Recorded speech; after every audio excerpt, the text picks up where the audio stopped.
Hey everybody, my name's Luke. I'm the bike shop manager here with Competitive Cyclist.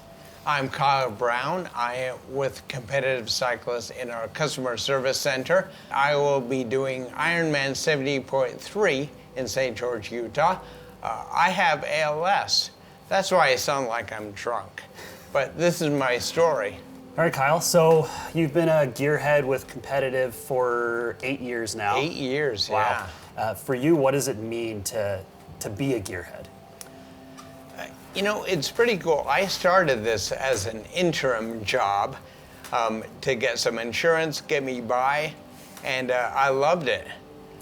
You know, helping out people. I love bikes. I've been racing, riding for almost 30 years. It's great to help people follow their passion with cycling.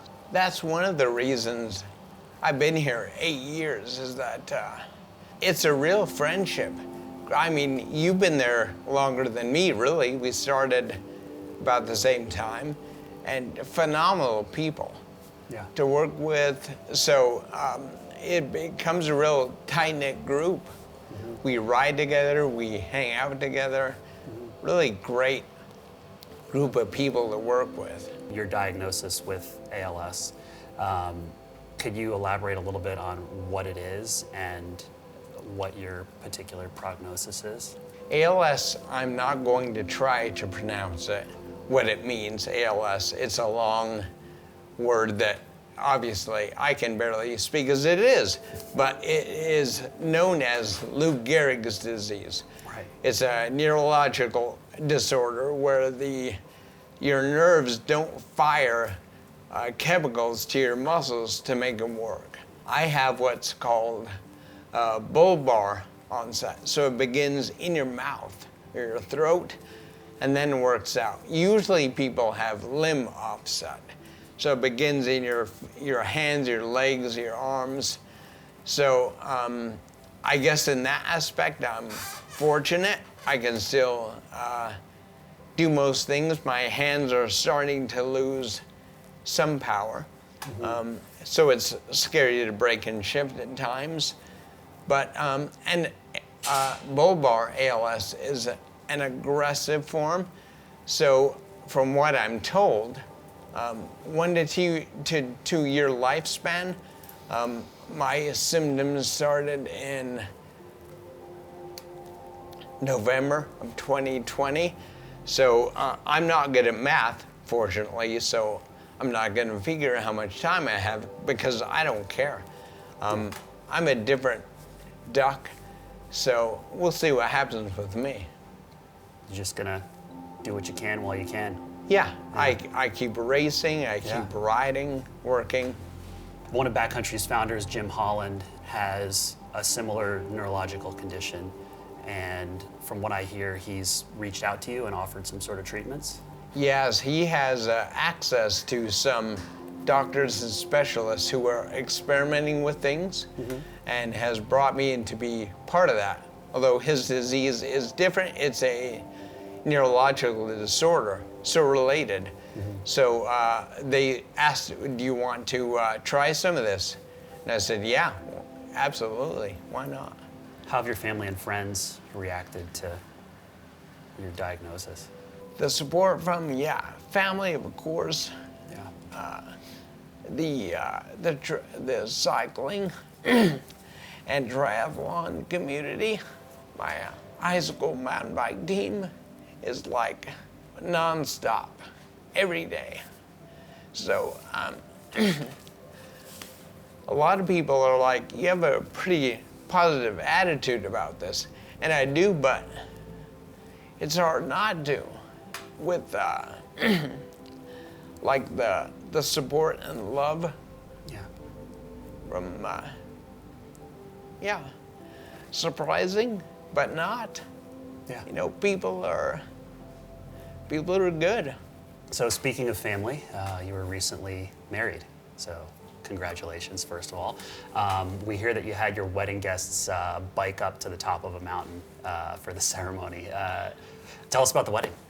Yeah, well, I met my wife through cycling, of course, you know, what else? And we ride a climb by our home quite often.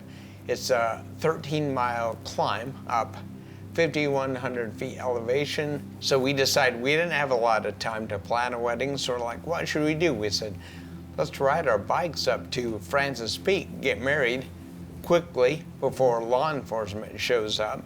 We just put it out there. Anyone that wants to ride up, come do it. Or drive up, but yeah, it was outstanding. That's awesome. So much fun. You know, you wonder when to get married, you know, am I being fooled into something, you know, is she looking for my benefits after I'm gone? But, you know, when chasing her 5,000-foot descent after you're married in a wedding dress, yeah, I chose right. They're like awesome. the greatest ever. What's your message to others who have been diagnosed with ALS and those of us who may develop it at some point in their lifetime? How can we support efforts to help cure this? If you see a community effort, a 5K, an event for ALS, throw something to it. Participate, go to als.org. If you're interested, find out about it, and contribute. You know, a little bit, everybody doing a little bit has done a world of good. It's amazing. If you have it, boy, you know, it sucks. But hopefully anyone that sees this won't get it. If they do, hopefully in the future where there's something they can do about it. People ask me a lot. First of all, they say, how are you doing? And then they get this look like, oh wait, I'm sorry, you're dying. And I'm like, you know, it's kind of funny, you know, so we joke about it. But they say, is there anything we can do for you? And I say, yeah, go out, ride your bike, hike, like, enjoy your life. Mm-hmm. I love that when people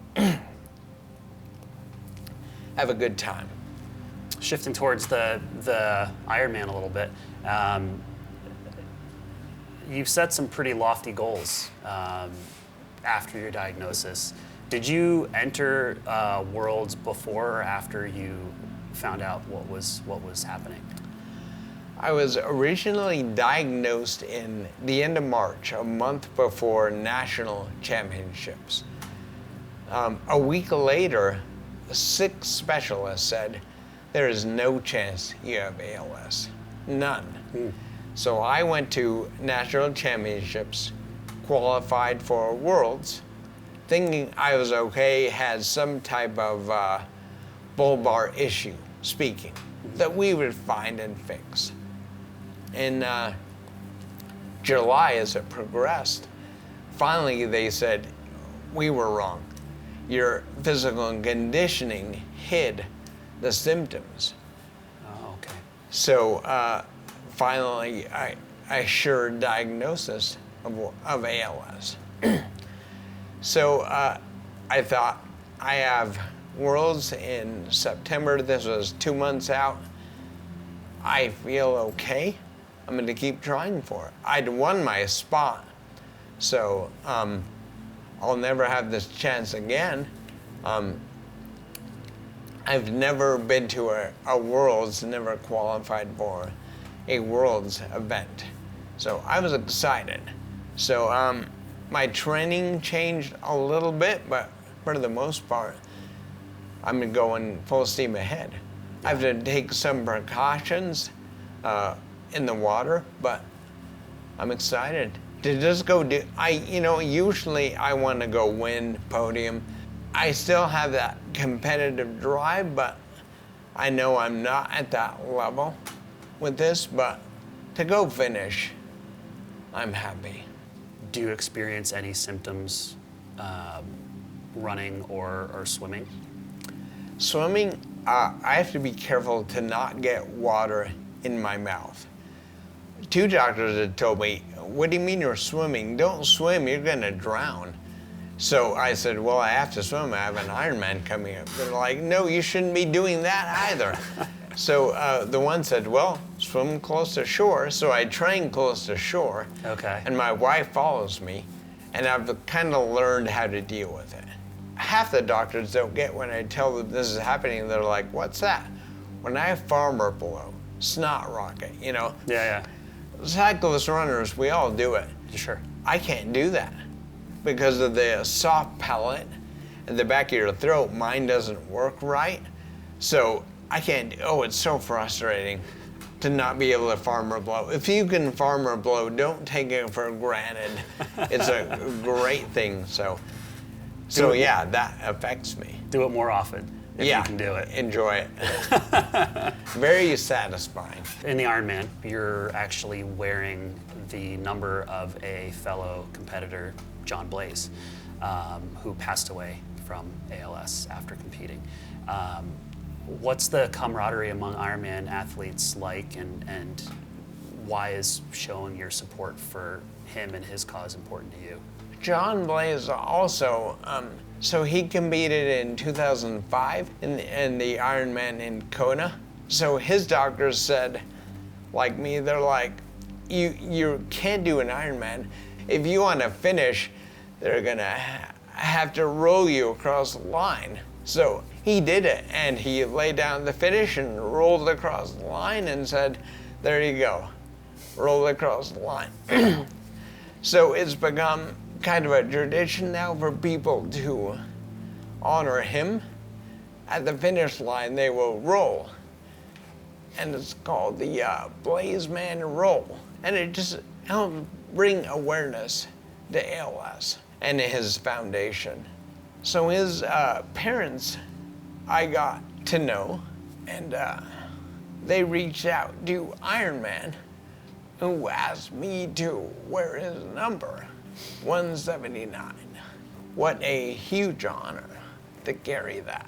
And I'll roll across the line. They might have to roll me, but I'm gonna roll across that line for John.